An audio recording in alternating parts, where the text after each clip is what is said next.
मेरी नींद 2 बजे खुली और सुबह सुबह उठ के फ्रेश होके थोड़ी बकचोदी करने के बाद टाइम था पहली मील लेने का। और देखो, मील के साथ कुछ कॉम्प्लीमेंट्री तो होना ही चाहिए टू वॉश इट डाउन, है ना। तो क्रिएटिन घोला मैंने।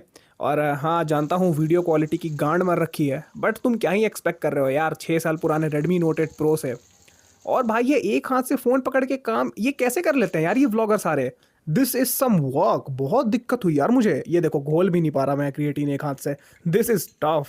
डाइट में मेरी बस दो चीज़ें रहेंगी, एक प्रोटीन सोर्स जो कि हैं 5 अंडे, और दूसरी वो चीज़ जो हर इंडियन डाइट में भर भर के होती हैं, तेल, आई मीन कार्ब्स। तो प्रोटीन सोर्स अपना सॉर्टेड है, स्क्रैम्बल्ड एग्स, और कार्ब्स के लिए जो भी मम्मा ने बनाया हो उसे ही खाना है। तो अंडे स्क्रैम्बल कर लिए मैंने। अब मेरी मम्मा 9 बजे ही ब्रेकफास्ट बना देती हैं।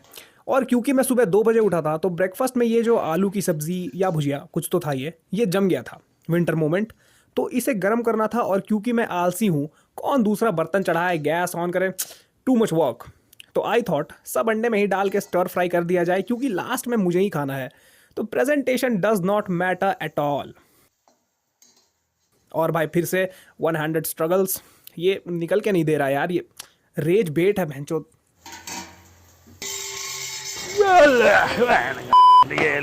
लुक एट दिस अबॉमिनेशन भाई, क्या लग रहे हैं साथ में दोनों। इसे जल्दी से पकाकर प्लेट करते हैं। ऑल राइट, तो अभी मैंने जमी हुई 4 रोटी ली है और हमारा अबॉमिनेशन ऑब्वियसली। और भाई एक हाथ वाली दिक्कतें फिर से, आधा प्रोटीन गिरा दिया मैंने।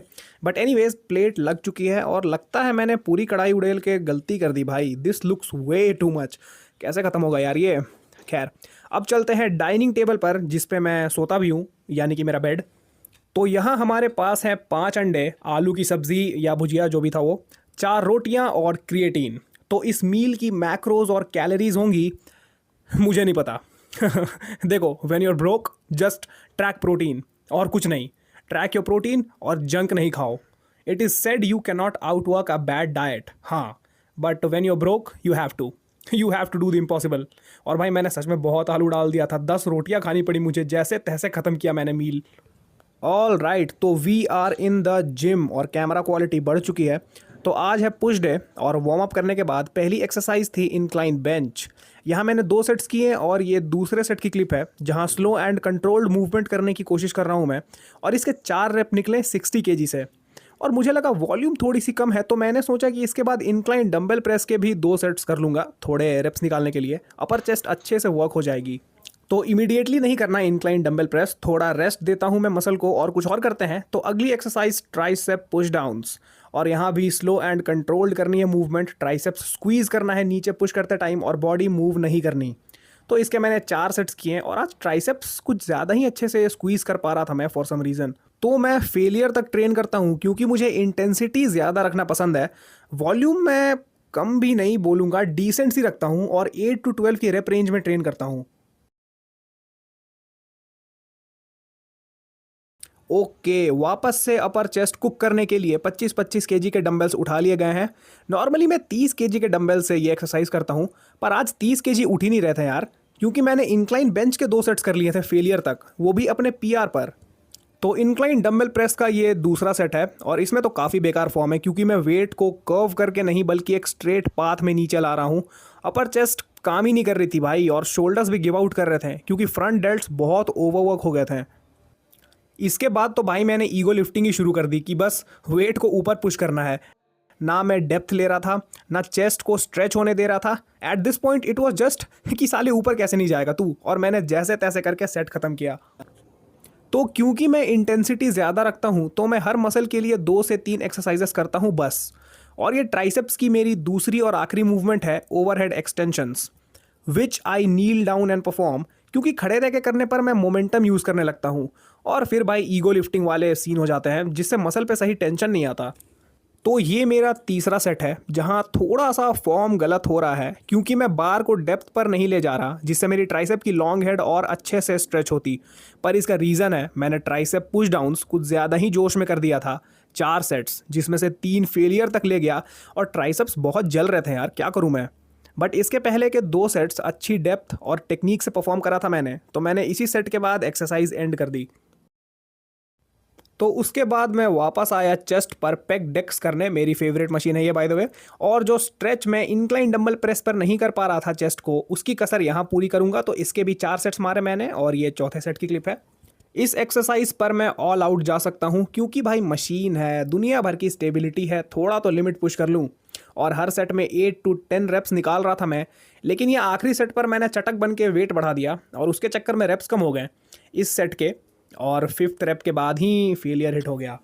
भाई मैं आज बहुत ईगो लिफ्ट कर रहा था। आई थिंक मैंने ये 70 किलो चढ़ा रखा है, मुझे याद भी नहीं ये कितने वेट पर सेट परफॉर्म करा मैंने। बीच में रेस्ट भी करने लग गया था मैं, फिर भी और रेप्स करने गया।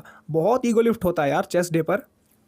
एक इंक्लाइन प्रेस, एक फ्लाई मूवमेंट और अब एक हॉरिजॉन्टल प्रेस, चेस्ट की मेरी थर्ड और आखिरी मूवमेंट। और अभी तक मेरी चेस्ट ख़त्म हो चुकी है बिल्कुल। तो इसके मैंने 2 सेट्स किए बस 60 kg से। वैसे नॉर्मली मैं 75 kg से करता हूँ, बट आज पता नहीं मैं फटीग मैक्सिंग करने लग रहा था या क्या आज कुछ तो। और भाई आर्म्स शेक कर रहे थे बिल्कुल। 60 किलो बेयरली लिफ्ट करा मैंने दोनों सेट्स में, और पहले में 8 रेप्स और दूसरे में 6 रेप्स मिले जैसे तैसे। यहाँ मैं फॉर्म और स्लो इसेंट्रिक्स पर बहुत फोकस कर रहा था क्योंकि मेरे पास सिर्फ 2 ही सेट्स थे चेस्ट फाइबर्स को स्टिमुलस देने के लिए। तो मैं 4 आर्म्स भी पुश डे पर ही ट्रेन करता हूँ क्योंकि मेरी मर्जी। तो पहले ब्रेकियो रेडियालिस के लिए मैंने रिवर्स कर्ल्स के 3 सेट्स किए 7.5 kg दोनों साइड्स लगाकर, और उसके बाद मैंने 2 एक्सरसाइजेस और की पर रिकॉर्ड नहीं कर पाया क्योंकि मेरा ट्राइपॉड छिन गया था। और उसका कारण है कि ये जो ट्राइपॉड है ये मेरा नहीं है, ये ट्राइपॉड सरकारी है, इसे सब यूज़ करते हैं क्योंकि ये जिम की संपत्ति है। खैर रिवर्स कर्ल्स के बाद मैंने 35 kg के डंबल से फार्मर्स कैरी किए और मैं 35-35 किलो उठाकर घूम जाता हूँ जिम में।